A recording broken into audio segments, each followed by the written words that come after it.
नमस्कार, PTC news देख रहे सभी दर्शकों का स्वागत। मैं हूं आपके साथ अतुल वर्मा, लेकर हाजिर हूं प्रदेश की तमाम खबरों का हाल। बुलेटिन की शुरुआत करेंगे, लेकिन सबसे पहले एक नजर हेडलाइंस पर। फतेहाबाद में श्रद्धालुओं से भरी निजी बस में लगी आग, बड़ा हादसा होने से टला बस चालक की सूझबूझ से बची सवारियों की जान। सोनीपत में नाबालिग के साथ दुष्कर्म के मामले में फास्ट ट्रैक कोर्ट का बड़ा फैसला, दोषी को सुनाई 20 साल कैद की सजा, 1 लाख का जुर्माना भी लगाया। यमुनानगर में महिला के साथ साइबर ठगी, ठग ने खुद को LIC का एजेंट बताकर महिला से ठगे 27,000 रुपए। कुरुक्षेत्र पहुंचे केंद्रीय मंत्री मनोहर लाल खट्टर, विकास बोर्ड के दफ्तर में अधिकारियों के साथ की मीटिंग, गीता जयंती महोत्सव को लेकर दी प्रतिक्रिया। और कुरुक्षेत्र में चल रहे अंतर्राष्ट्रीय गीता जयंती महोत्सव में अलग अलग राज्यों के कलाकार और शिल्पकार बने आकर्षण का केंद्र, पर्यटक जमकर कर रहे हैं तारीफ।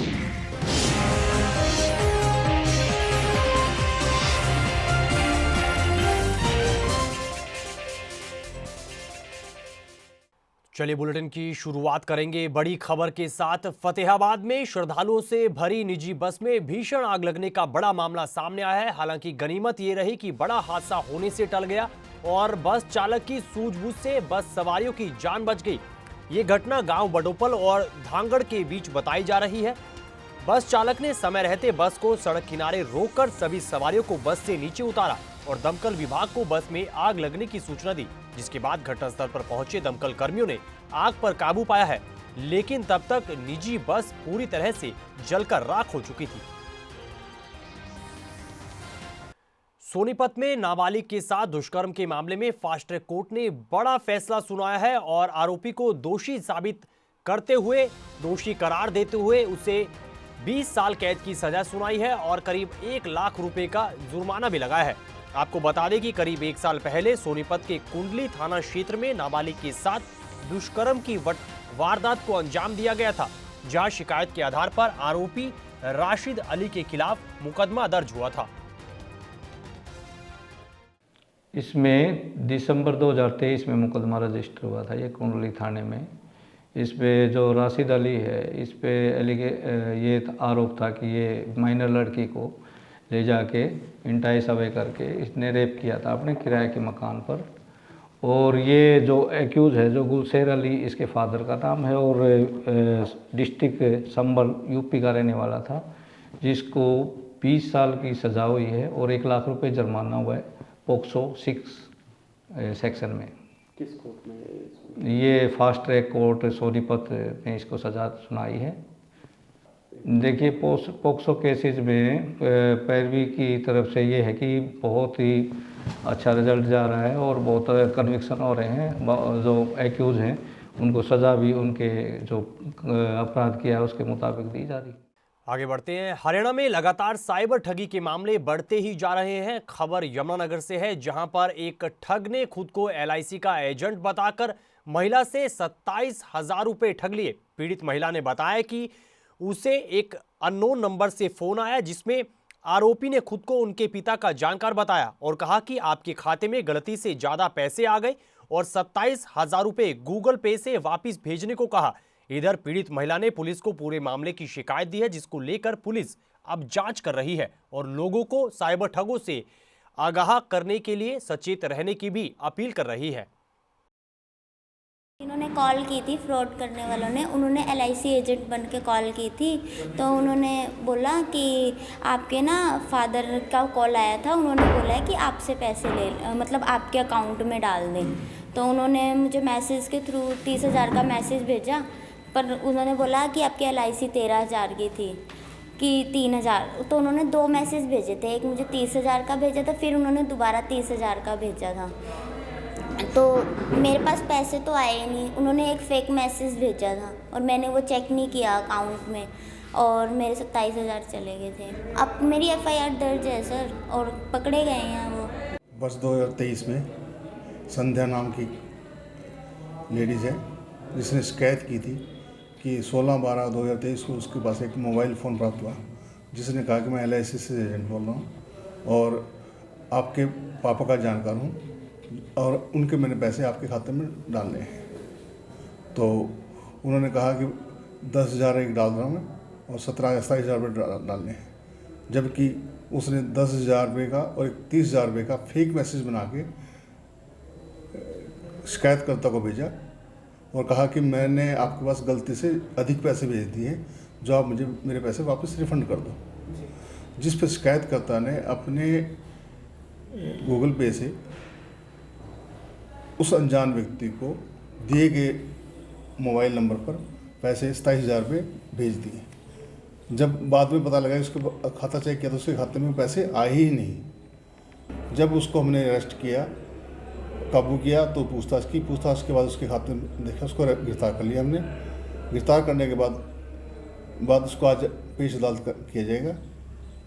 केंद्रीय मंत्री मनोहर लाल खट्टर कुरुक्षेत्र पहुंचे हैं, जहां पर उन्होंने गीता जयंती महोत्सव में शिरकत की है। साथ ही कुरुक्षेत्र के विकास बोर्ड के दफ्तर में अधिकारियों के साथ मीटिंग की है। वहीं मीटिंग के बाद केंद्रीय मंत्री मनोहर लाल खट्टर ने कहा कि 2016 से गीता जयंती महोत्सव अंतर्राष्ट्रीय स्तर पर मनाया जा रहा है। उन्होंने कहा कि गीता जयंती महोत्सव की सभी व्यवस्थाएं ठीक रूप से चलें, इसके लिए उन्होंने अधिकारियों के साथ मीटिंग की है और जरूरी निर्देश भी दिए हैं। वहीं कांग्रेस द्वारा नेता विपक्ष नहीं चुने जाने पर केंद्रीय मंत्री मनोहर लाल खट्टर ने तंज भी कसा है। इस बात की कि भारतवर्ष को दुनिया के लोग एक विशेष दृष्टि से देखने लगे हैं कि देश की, दुनिया की जो समस्याएं हैं उनको हल करने का जो एक भारत के पास जिस प्रकार की हमारी विरासत है और उसमें खास करके गीता के प्रति जो विश्वास है, ये लोगों को एक राहत देने वाला एक मार्ग बन रहा है। और गीता जयंती के कार्यक्रम जब से मैंने शुरू किए हैं तब से इस गीता के बारे में विदेशों में जो प्रचार हो रहा है और इस गीता जयंती का विदेशों में कार्यक्रम हो रहा है, बहुत सराहनीय कदम है। तो विकसित भारत की तरफ ले जाने के लिए प्रधानमंत्री जी ने आह्वान किया 2047 तक। मैं समझता हूँ कि विकसित भारत का मतलब है कि देश की आर्थिकी, अर्थव्यवस्था ये सुधरे, ये अच्छी हो, तभी ये देश विकसित भारत बनेगा। और उसमें मूल जो अगर आवश्यक एक चीज़ को मैं कह सकता हूँ तो ऊर्जा है। ऊर्जा के माध्यम से ही हम अपने देश की प्रगति को, यहाँ के उद्योग को, यहाँ के रोजगार को, यहाँ की बाकी सुख सुविधाओं को आगे बढ़ा सकते हैं। तो ऊर्जा की मांग निरंतर बढ़ रही है और ये निरंतर बढ़ने वाली मांग 2047 तक इसकी आपूर्ति भी पूरी हो और मांग के हिसाब से लोगों को ऊर्जा की किल्लत न आए, इसकी हमने प्लान बनाई है। और हर प्रदेश इसमें आगे बढ़ने के लिए तैयार है। सभी प्रदेशों में जाकर के जो अभी तक चल रहे काम हैं उनका कुल मिलाकर निरीक्षण करना, उनकी प्रगति को देखना और आगे की प्लानिंग के बारे में विचार करते हुए 2047 तक हम अपने देश में किसी प्रकार की खास करके ऊर्जा की कोई कमी न रहे, ऐसा मेरा प्रयत्न है। तो मैं देश भर के लगभग 17 प्रांतों में इस समय तक हुआ हूँ और अगले 3 महीने में देश के सभी प्रांतों में मेरा दौरा पर है। खबर चरखी दादरी से है। चरखी दादरी में फोगाट खाप के 2 फाड़ होने की खबर सामने आई है। जानकारी के मुताबिक फोगाट खाप 19 के प्रधान की नियुक्ति के बाद खाप के 2 फाड़ होने की खबर है। जानकारी के मुताबिक नव नियुक्त प्रधान की नियुक्ति में राय ना लेने की बात कहते हुए 8 गांवों के प्रतिनिधियों ने किसान भवन में आपात बैठक का आयोजन किया और कमेटी बनाकर अलग से अडगामा खाप के गठन का ऐलान कर दिया और कहा कि जल्द नए कार्यकारिणी का भी गठन कर दिया जाएगा। हमें उस बात से सहमत नहीं थे। कोई हमारी 8 गांवों की सहमति नहीं ली गई, ना बुझा गया।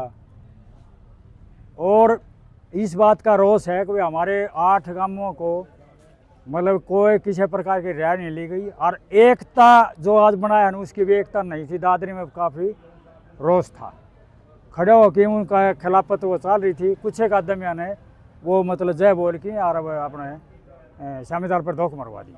हमें उसको प्रधान नहीं मानते। हमें 8 गांव आज तक अलग हो की और अपनी मतलब ये अगले एतवार तक अलग नई कार्यकारिणी और नई खाप 8 गांव की तरफ से बना दें।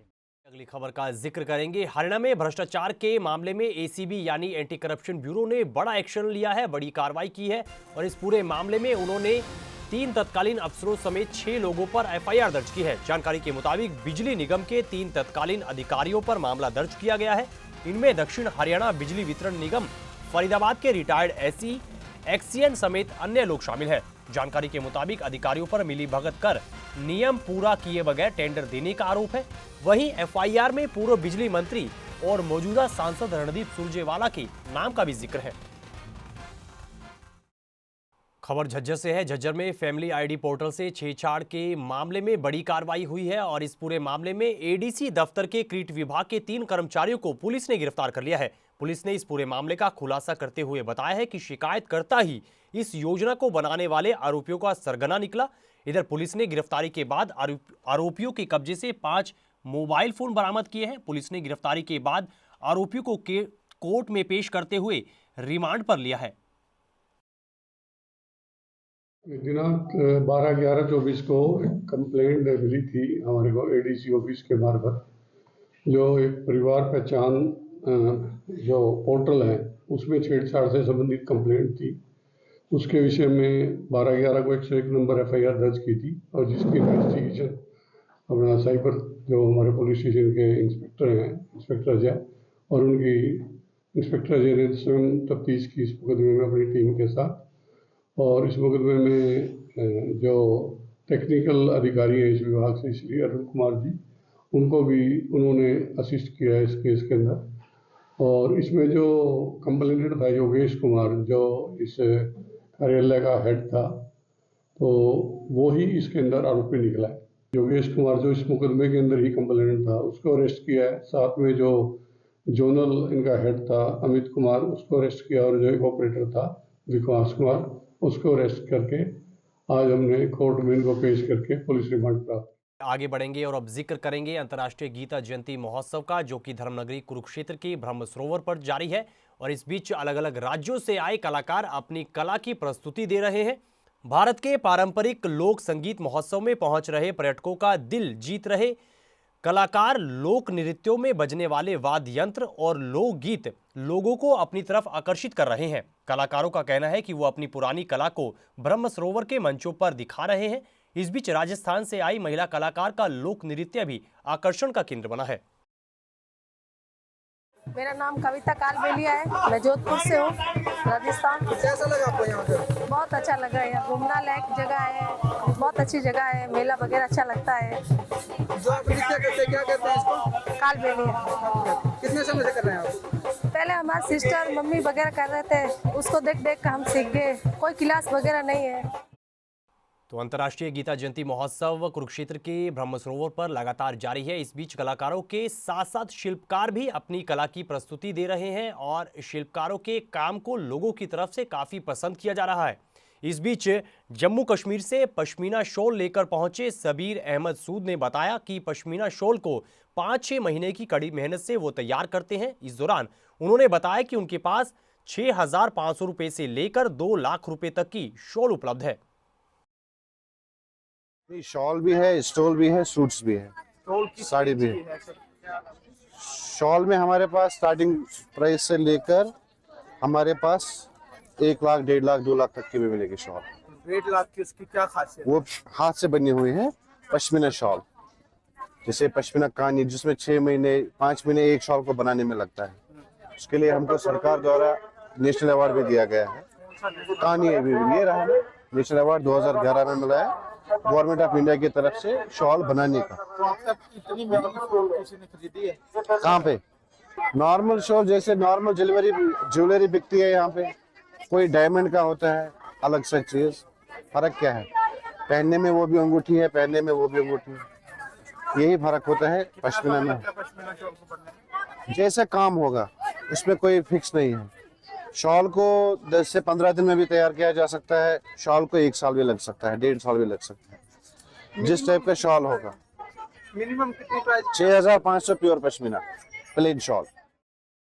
तो इन तस्वीरों के साथ फिलहाल इस बुलेटिन में इतना ही, लेकिन पीटीसी न्यूज पर खबरों का सिलसिला बदस्तूर जारी है और आज रात 9:30 बजे स्पॉटलाइट का एक खास अंक देखना मत भूलिएगा। बने रहिए पीटीसी न्यूज के साथ। नमस्कार। नाडा ने 4 साल का बैन आफ्टर लगाया है। पहले से ही पता था उनकी मंशा, जो क्योंकि पिछले 1 साल से मैं ये लड़ाई लड़ रहा हूँ। 13 तारीख को जब सैंपल लेने के लिए वो किट एक्सपायरी थी, हमने चेक की, उसमें मैंने यूरिन सैंपल दे भी दिया था, लेकिन जब ब्लड की बारी आई तो हमने देखा वो एक्सपायरी किट थी सारी। इशारा कहाँ कर रहे हैं आप? क्या इसमें नाडा के कोई बड़े अधिकारी शामिल हैं या फिर आप सरकार पर आरोप? पूरा प्रकरण जो चल रहा है वो पूरा देश भी जानता है कि भाई हम मैं महिला खिलाड़ियों के साथ खड़ा था। आप जिक्र कर रहे हैं कि कहीं ना कहीं आपके पास ऑप्शन है, कोर्ट ऑफ आर्बिट्रेशन का आप जिक्र कर रहे हैं, क्या आपको लगता है कि वहां से राहत मिल सकती है? मेरे पास सारे सबूत हैं। नाडा में मैंने पैनल में जवाब दिया, नाडा ने मुझे बहाल भी किया। अगर मैं दोषी था तो वो पहले क्यों बहाल कर रहे थे मुझे? अगर मानकर चलिए कि आपके हक में फैसला नहीं आता है, अगर ये चीज लंबी चल गई तो फिर मुश्किल है रेसलिंग में वापसी करना।